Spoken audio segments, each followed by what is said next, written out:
I am here tonight to discuss being assaulted, retaliation, and outright lies by Walker, Palmer, and Ward. By now I am hoping that you have seen the video that I obtained from my Sunshine Law request. I have sent the board a document which includes a list of timestamps for that video that I will be referring to in my address tonight. I'd ask, after hearing what I have to say, you watch the video again and refer to that list. At 30 seconds into the video, you can see Walker place the stack of policies there on the corner of the desk. This is the very spot where she often places the agendas for board meetings for dissemination to the public. At 1:55, I walk into the building and spot what I believe to be the agenda for the meeting. I go to get one and discover what is really sitting there, the policies you're approving tonight. I thought those policies were placed there in the interest of transparency. I should have known better. Around 2 minutes and 46 seconds, Palmer steps into that room to get Walker and instigate the whole thing. You see him step back out into the hall and point in my direction. A few seconds later, Walker steps into the hall. She shouts, "Put that down," from behind me. I heard her but didn't realize she was speaking to me. Around 2:55, Walker puts her hands on me twice. Once as she rips the documents from my hand, and again after she has taken them from me. I begin to loudly repeat, "You just put your hands on me." In the video, you can see Mr. Lanigan step into the hall and see what is going on. He sees both SROs and goes back into the room. Walker begins to deny she touched me and then switches to excusing her actions. She insists it wasn't mine, I had no right to read them, that they are for board members. Palmer says he saw the whole thing and she never touched me. He too switches to excusing Walker's behavior by saying she told you to put them down. There were many excuses and justifications.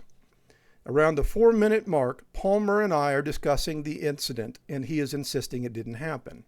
Around 4:28 is when I believe I asked Palmer, "Let me guess, you're not going to take my assault complaint." He chuckled and said, "Absolutely not." Around 4:35, you can see Palmer point towards Ward, not visible to the camera, and states he wasn't the only one to see it, that Ward saw it too. Palmer points towards Ward as he made that statement. I turn my back to Palmer to face Ward and have a conversation about what he saw. He indicates he did indeed see it, and I say, if you saw the whole thing, then you saw her put her hands on me. At 4:47, you see Palmer looking in Ward's direction and begin shaking his head no as I say, you saw her put her hands on me. Palmer instructed a subordinate to lie, to not admit he saw Walker put her hands on me. He instructed a subordinate to cover up a lie.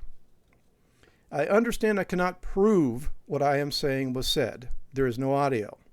If your SROs wore body cameras, there would be an objective record that would prove exactly what was said. Because they do not have body cameras, we are instead forced to use the subjective statements as each person retells what they recall.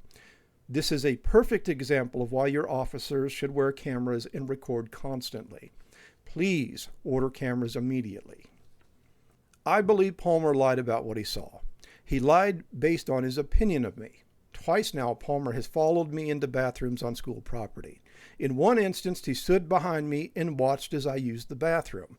In both instances, he walked out without using them. This was intimidation.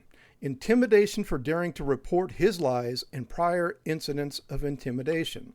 Intimidation for daring to report his unprofessional acts to Post.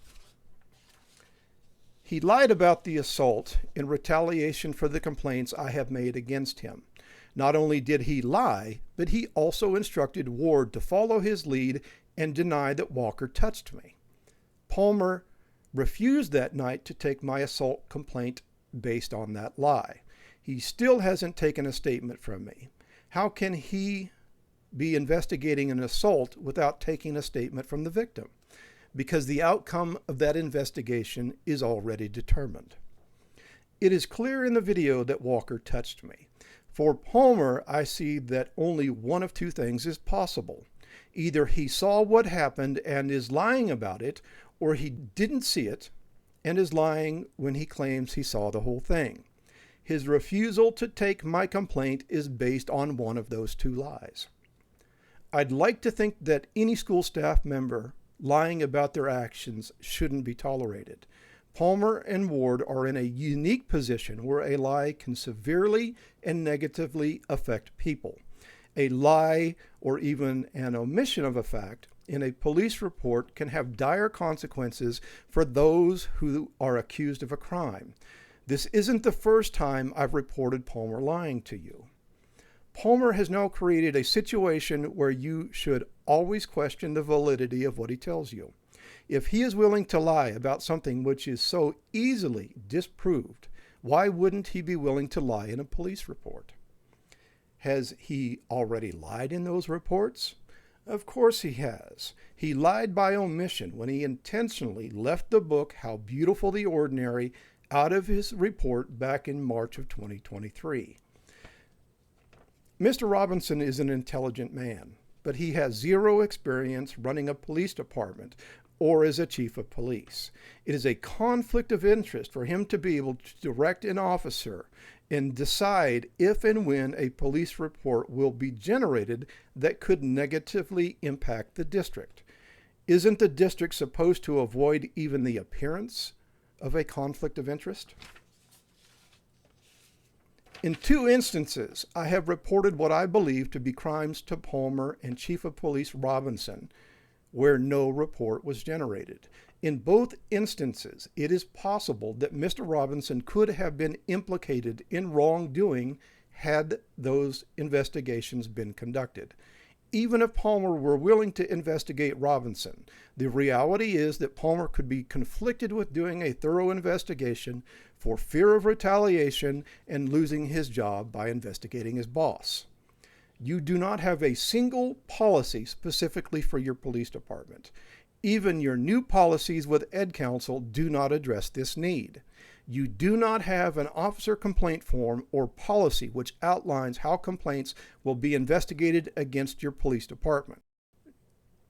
No policy outlining what a conflict of interest looks like within the department and how and when outside agencies will be used to investigate any conflicts of interest. No policy for the use of force or escalation of force. I asked Mr. Robinson to ask an outside agency to investigate the assault against me because both officers lied about it. He refused. Every other police and sheriff's department in the state of Missouri has these policies in place, and their officers are routinely trained on them. Why doesn't the Cameron School District? I had a conversation with Mr. Robinson in 2022 where he acknowledged he had no policies for his police department. If he were qualified to run a police force, he would know which policies needed to be in place. If any of you were qualified, we would have those policies. Last month, when I met with Mr. Robinson, I asked him what qualifications he has to head a police department. None. No qualifications. Yet the paperwork to establish your own police department lists him as being in charge. Why is he tasked with leading a police department with zero qualifications to do so? Mr. Robinson should be spending his time raising the grade level proficiency of our students in reading, math, and science. He has no business running a police department and policing students and district staff. If he went and applied for a position as a chief of police in any city, he wouldn't even get an interview. Please rescind this awful, corrupt experiment and do away with this massive liability. Concentrate on education and leave the policing to the police. Let the folks who are trained in policing do their job and leave the district free to concentrate on education. I'd like to get back to Ms. Walker. I believe that the event on the 21st occurred because my retaliation complaints have been ignored by this body. She got away with her behaviors long enough that she was emboldened and knew she could get away with yet another lie. Ms. Walker refused to accept my verbal sunshine law request for the video of that assault in front of a room full of witnesses. She has known since August of 22 that I can make those verbal requests. She knows she is obligated and required by law to accept my verbal requests. She refused to do so because she doesn't like me. I do not believe that I could provide a clearer example of retaliation and a policy AC violation. She has denied many of my verbal requests. This wasn't an isolated incident. Her behavior that night was unwanted, unprofessional, unnecessary, and criminal. She lied to cover her assault against me. Both of your police officers lied, denying that she touched me while insisting they both saw the whole thing. The video proves that both of these things cannot be true. They all lied. Considering the history between Miss Walker and myself, there is no question that she should have known that her touch was unwanted and that I would find it offensive. That meets the standard for fourth-degree assault under Missouri law. She did indeed put her hands on me, and then she lied about it. I understand you do not like me and how I tried to bring transparency and accountability to the district. I believe that dislike has brought us to where we are now. Staff members feel empowered to assault members of the community. I'd ask that you set aside your dislike of me for a moment and answer these questions truthfully. If things had occurred differently that night, and I had been the one to place my hands on Walker as I ripped a stack of policies out of her hand, would Palmer and Ward have just stood there and ignored the crime?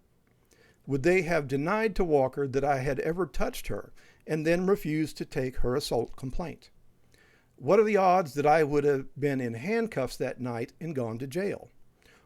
Of course, I would have gone to jail. Once you had been made aware that I had placed my hands on a district employee, would you have directed Mr. Robinson to ban me from school property? During my meeting with Mr. Robinson, I asked him the same questions. He admitted that I would most likely have been banned from school property and that Palmer wouldn't have ignored the whole thing. Are you willing to be honest and admit it too? The behaviors that night by 3 district employees is inexcusable. There were several violations of policy and even violations of law. The acts and the lies were intentional and deliberate. You would not tolerate such behavior from me. Are you going to tolerate it from them? If not, then it is just and equitable that you hold them accountable in the same manner you would have used for me. Thank you.